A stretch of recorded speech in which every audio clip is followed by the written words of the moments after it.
नमस्कार दोस्तों, मेरा नाम है सोनू सिंह और आप देख रहे हैं सोनू सिंह पीपीटी वाले। आज की इस वीडियो में हम डिस्कस करने वाले हैं एम्प्लॉय वेलफेयर। आई होप आप सब लोग ठीक होंगे, अपने अपने घरों पे होंगे। और यह टाइम बहुत ज़्यादा ख़राब चल रहा है, तो प्लीज़ यार अपना ध्यान रखना और अपने पेरेंट्स और फैमिली का ध्यान रखना, ठीक है।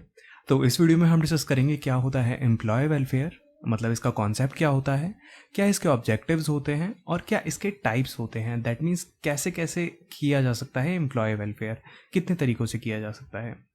तो स्टार्ट करते हैं एम्प्लॉय वेलफेयर से। तो एक एग्जाम्पल के साथ शुरू करते हैं, ठीक है। तो भाई यहाँ पे 3 तरीके की कंपनीज हो सकती हैं। पहली कैटेगरीज में आ गई सारी कंपनीज, ठीक है, जितनी भी कंपनीज हैं वो सब। फिर आ गई गुड कंपनीज, और कुछ कंपनीज होती हैं एम्प्लॉय वेलफेयर पॉलिसी के साथ, जिन कंपनीज में एम्प्लॉय वेलफेयर किया जाता है। तो बेसिक ओवरव्यू दे रहा हूँ कि होता क्या है एम्प्लॉय वेलफेयर। तो जो सारी कंपनीज होती हैं वो सुनती हैं जो भी एम्प्लॉयज़ कहते हैं, ठीक है। जो भी एम्प्लॉयज़ कहते हैं कंपनीज सुनती हैं। सारी कंपनीज में होता है कि अगर एम्प्लॉय का कोई कंसर्न है तो वो चीज़ सुनती है कंपनी, ठीक है। और कुछ अच्छी कंपनीज होती हैं वो पहले से ही सुन लेती हैं कि एम्प्लॉयज़ जो कहना चाहते हैं ना, जो उनकी मन की बात है, वो पहले से ही सुन लेती है कि हाँ भाई एम्प्लॉयज़ को इस चीज़ की नीड होने वाली है, ठीक है। तो ये गुड कंपनीज में होता है। लेकिन कंपनीज विद एम्प्लॉय वेलफेयर क्या करती हैं, वो सुनती हैं जो एम्प्लॉय नहीं कहते हैं, ठीक है। कुछ चीज़ें होती हैं जो एम्प्लॉय नहीं कहते हैं कंपनी में, ठीक है। वो चीज़ एम्प्लॉय को मिले चाहे ना मिले वो ठीक रहते हैं, वो काम करने आते हैं, वो काम करके चले जाते हैं। लेकिन कंपनीज का ये उत्तरदायित्व या उनकी रिस्पॉन्सिबिलिटी बनती है कि वो एम्प्लॉयज़ की उन बातों को भी सुने जो वो नहीं कहना चाहते हैं, जो उनके लिए बेसिक चीज़ें हैं। तो एम्प्लॉय वेलफेयर कुछ कुछ यही होता है। एक और एग्जाम्पल देखो, इससे आप मस्त समझ जाओगे अच्छे से। जैसे एम्प्लॉय होता है और आपकी मान लो कोई ऑर्गेनाइजेशन है। भाई एम्प्लॉय अपनी पूरी लाइफ, मान लो 20 साल 30 साल, कितने भी साल, 5 साल मान लो मिनिमम, कि आपकी पूरी लाइफ ऑफिस जाता है, घर आता है, ऑफिस जाता है, घर आता है। तो कंपनी उसको बदले में क्या देती है? कंपनी उसको बोलती है हाँ लो भाई सैलरी ले लो, कोई दिक्कत नहीं है, ठीक है। एम्प्लॉय खुश है, सैलरी में भी कोई दिक्कत वाली बात नहीं है। एम्प्लॉय सैलरी लेके घर आ जाता है, ठीक है, उसको काम कर रहे हैं, उसको उसकी सैलरी मिल रही है।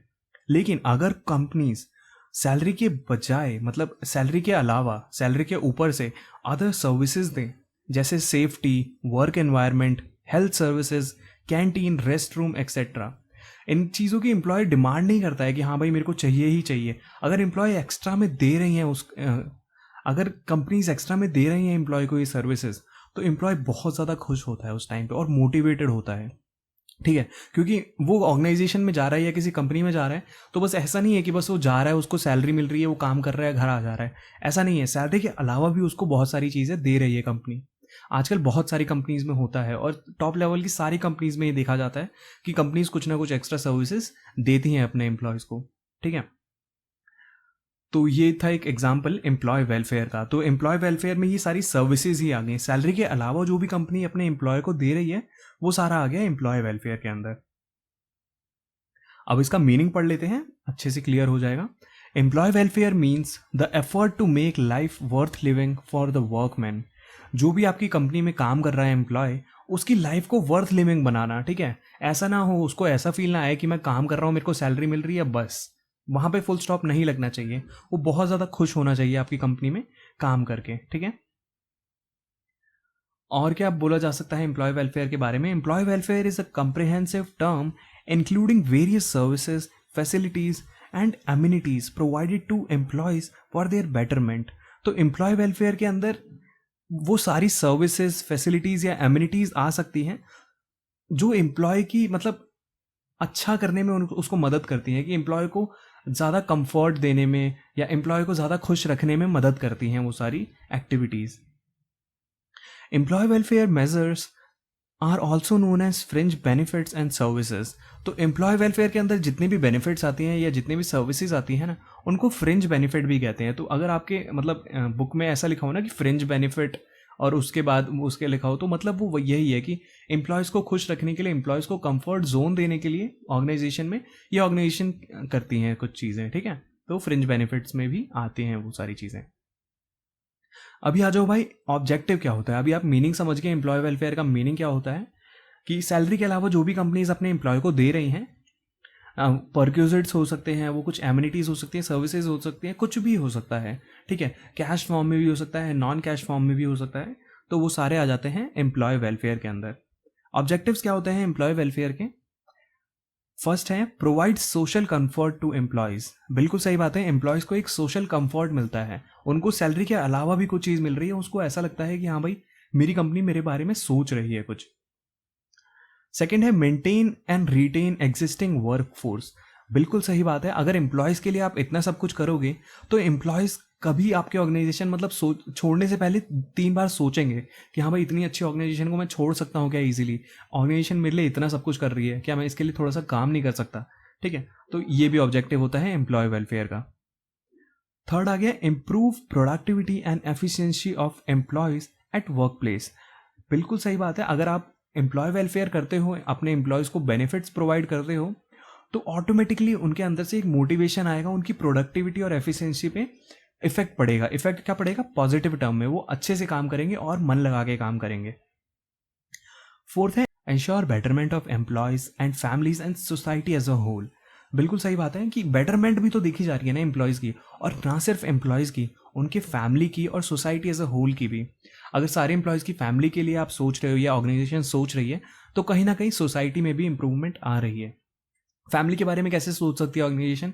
कुछ हेल्थ बेनिफिट दे दिए, फैमिली के लिए हेल्थ बेनिफिट दे दिए, उनके डिपेंडेंट्स के लिए हेल्थ बेनिफिट दे दिए, तो ये सारी चीज़ें होती हैं एम्प्लॉय वेलफेयर के अंदर। फिफ्थ है to create a loyal contented workforce in organisation. अब एम्प्लॉयज़ कभी भी एक ऑर्गेनाइजेशन के साथ चीट नहीं करेगा, ठीक है? अगर ऑर्गेनाइजेशन इतना सब कुछ दे देगी एम्प्लॉयज़ को, तो वो लॉयल रहेगा ऑर्गेनाइजेशन के प्रति, और कंटेंटेड मतलब खुशी खुशी काम करेगा, वो कोई उसको दिक्कत नहीं होगी अगर ऑर्गेनाइजेशन इतना सोचेगी उसके बारे में। तो सिक्स होता है develop a better image of the company in the minds of the employ. बिल्कुल सही बात है, कंपनी के बारे में भी तो सोचेगा वो कि हाँ भाई कितनी अच्छी कंपनी है जो मेरे लिए इतना सब कुछ कर रही है। वो 3 लोगों को और बताएगा आगे जाके, हाँ भाई मेरी कंपनी तो ऐसे ऐसे करती है, आपकी कंपनी में ऐसा कुछ नहीं होता क्या? ठीक है, जैसे कि मैं अमेजोन में अगर काम करता हूँ, तो मैं अपने फ्रेंड्स को बताऊंगा हाँ यार अमेजोन अभी कोविड के टाइम पे हमें बहुत सारी एमिनिटीज़ प्रोवाइड कर रही है, हमें मास्क प्रोवाइड कर रही है, हमें ऑक्सीमीटर, थर्मोमीटर और जो भी क्लेम्स वगैरह होते हैं, ये सारी चीज़ें प्रोवाइड कर रही है। तो ये क्या मेरी सैलरी में थोड़ा ना आ रहा है, ये सैलरी के अलावा हमारी कंपनी सर्विसेज दे रही है। ठीक है, तो वो एम्प्लॉय वेलफेयर के तहत दे रही है, तो वो कंपनी का भी वहाँ पे नाम अच्छा होता है। सेवंथ आ जाता है to develop a sense of belonging to the company. बिल्कुल सही बात है, कंपनी के साथ एम्प्लॉय रिलेट कर पाएगा खुद को, कि वो उसको लगेगा कि हाँ भाई कंपनी का मैं एक महत्वपूर्ण हिस्सा हूँ। ऐसे नहीं है कि मैं बस एक एम्प्लॉय हूँ, कंपनी अपना काम निकलवा रही है, नहीं, कंपनी आपके बारे में बदले में सोच भी रही है। लास्ट ऑब्जेक्टिव होता है इसका, ऑब्जेक्टिव तो बहुत सारे होते हैं, मैंने कुछ 8 इंपॉर्टेंट ऑब्जेक्टिव लिखे हैं, ठीक है। Improve working conditions at the work place for employees. बिल्कुल सही बात है, अगर एम्प्लॉय वेलफेयर कर रहे हो तो एम्प्लॉय की वर्किंग कंडीशन पे भी ध्यान दोगे। ऐसा नहीं है कि वो उनको कहीं पे भी आप काम करा लोगे, आपको काम से मतलब है, ऐसा नहीं है। उनको एक प्रॉपर वर्किंग कंडीशन मिलनी चाहिए, या वर्किंग एनवायरनमेंट बोल सकते हो इसे, जिससे वो अच्छा काम कर पाएँ और उनका कंफर्ट जोन बना रहे। तो ये तो थे कुछ 8 ऑब्जेक्टिव्स एम्प्लॉय वेलफेयर के। अभी आ जाते हैं टाइप्स पे, जो कि बहुत ज़्यादा इंपॉर्टेंट है, एग्जाम में कई बार देखा जाता है क्वेश्चन। तो यहाँ पे 2 तरीके के एम्प्लॉय वेलफेयर हो सकते हैं, या 2 तरीके से एम्प्लॉय वेलफेयर हो सकते हैं। स्टैचूटरी हो सकता है और वॉलंटरी हो सकता है। स्टैचूटरी जो होता है वो बाय लॉज होता है कि वो करना ही करना होता है किसी भी कंपनी को या किसी भी एम्प्लॉयर को। और जो वॉलंटरी होता है वो एम्प्लॉयर के ऊपर होता है, वो मतलब अपने मतलब एक्स्ट्रा में कर सकता है कि हाँ भाई गवर्नमेंट की तरफ से ज़्यादा फोर्स नहीं है, मैं अपनी तरफ से कर रहा हूँ ये सारी चीज़ें। ठीक है, तो वन बाय वन इनको देख लेते हैं। सबसे पहले आ गया स्टैचूटरी। तो गवर्नमेंट ने कुछ लेजिस्लेशन निकाल रखे हैं एम्प्लॉय वेलफेयर के लिए, जो मतलब लॉ होता है, किसी भी कंपनी को ये फॉलो करना ही करना होता है। ठीक है, तो वेलफेयर फैसिलिटीज़ देने के लिए कुछ लॉज बनाए गए हैं, ताकि एम्प्लॉय को अच्छी कंडीशन मिल सके, अच्छे तरीके से वो काम कर सके। इसमें क्या क्या आ सकता है, मेन मेन चीज़ें क्या हैं इसमें? सोशल सिक्योरिटी आ सकता है, जिसके अंदर मेडिकल केयर आ गया, कि हर एक एम्प्लॉय की मेडिकल केयर पे ध्यान देगी कंपनी।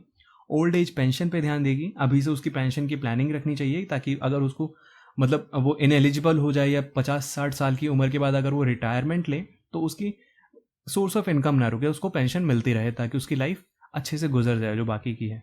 अगर एम्प्लॉय ने आपकी अपनी पूरी लाइफ आपकी ऑर्गेनाइजेशन में काट दी, तो आगे का भी ऑर्गेनाइजेशन को उसका ध्यान रखना चाहिए। तो ये लॉज के हिसाब से होता है। मैटरनिटी बेनिफिट्स होते हैं और एक्सीडेंट बेनिफिट्स होते हैं।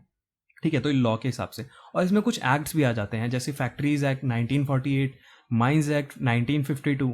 ठीक है, तो इस एक्ट के बारे में आप डिटेल में पढ़ सकते हो। फैक्ट्रीज एक्ट में ये है कि फैक्ट्री में क्या क्या चीज़ें होनी चाहिए, कहाँ कहाँ पे फेंस होने चाहिए, मतलब बहुत सारी चीज़ें हैं। फैक्ट्रीज एक्ट बहुत ही बड़ा है। माइंस एक्ट में भी है ये कि जैसे कोल माइन में जो भी एम्प्लॉयज़ काम कर रहे हैं तो उनकी कंडीशन कैसी होनी चाहिए, उनकी हेल्थ कैसी होनी चाहिए, ये सारी स्टैट्यूटरी वेलफेयर के अंदर आता है, जो हर एक कंपनी को जो भी इस चीज़ में इन्वॉल्व है करना ही करना होता है। नेक्स्ट आ जाता है वॉलंटरी वेलफेयर। अब वॉलंटरी वेलफेयर कंपनी के ऊपर होता है कि मतलब वो अपने एम्प्लॉयज़ को ज़्यादा खुश करने के लिए, ज़्यादा मोटिवेट करने के लिए दे सकती है। इसमें क्या क्या हो सकता है, दो तरीके के हो सकते हैं ये भी। With in the factory premises, कि फैक्ट्री के अंदर जो वॉलंटरी वेलफेयर होता है उसमें क्या क्या हो सकता है।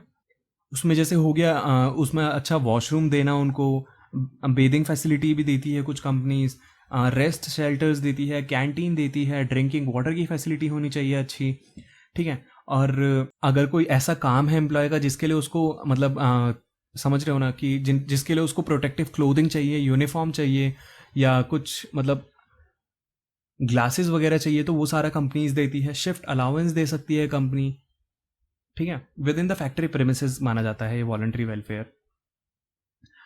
सेकंड आ गया आउटसाइड द फैक्ट्री प्रेमिसेस। अब फैक्ट्री के बाहर जैसे एम्प्लॉय अगर कंपनी से घर जाता है तो उसको क्या क्या मिल सकता है। उसको सोशल इंश्योरेंस दे सकती है कंपनी, मेडिकल फैसिलिटी तो ठीक है उसके गवर्नमेंट के उसमें ही आ जाता है। एजुकेशनल फैसिलिटी दे सकती है कि अगर एम्प्लॉय को आगे कुछ पढ़ाई करनी है या उसके बच्चों को पढ़ाई करनी है तो चाइल्ड एजुकेशन के लिए कंपनी स्पॉन्सर या मतलब पे करती है एम्प्लॉयज़ को। हाउस फैसिलिटी दे सकती है कि हाँ भाई कहीं आपको घर चाहिए या आपको रहना है कहीं पे तो आप वहाँ रह सकते हो, कई कंपनीज करती हैं अपने एम्प्लॉयज़ के लिए। और लीव ट्रैवल फैसिलिटीज़ दे सकती हैं, हॉलीडेज़ दे सकती हैं, ठीक है।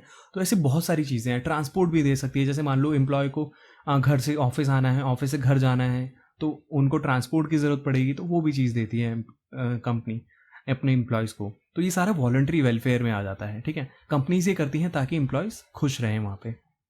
तो यही था इस वीडियो में। आई होप आपको समझ में आया होगा एम्प्लॉय वेलफेयर क्या होता है। और अगर कोई भी डाउट है इस वीडियो में, किसी भी इस वीडियो से रिलेटेड कोई भी क्वेश्चन है तो नीचे कमेंट सेक्शन में आप लिख सकते हैं। और लाइक कर ही देना इस वीडियो को, पसंद तो आ ही जाती है। और प्लीज़ यार सब्सक्राइब करना मत भूलना चैनल को। अगर चैनल पे नए आए हो, वो सब्सक्राइब वाला बटन दबा नहीं हुआ है, वो अभी भी रेड है, तो उसको प्लीज़ प्रेस कर देना। और एक सब्सक्राइब ही तो यार, एजुकेशनल चैनल है, थोड़ा सा सपोर्ट करना चाहिए एजुकेशनल चैनल को भी, ठीक है। बाकी चैनल्स को तो आप सपोर्ट करते ही हो, एजुकेशनल चैनल को भी सपोर्ट करो। तो मिलते हैं आपसे नेक्स्ट वीडियो में, और तब तक के लिए goodbye, take care, have a nice day.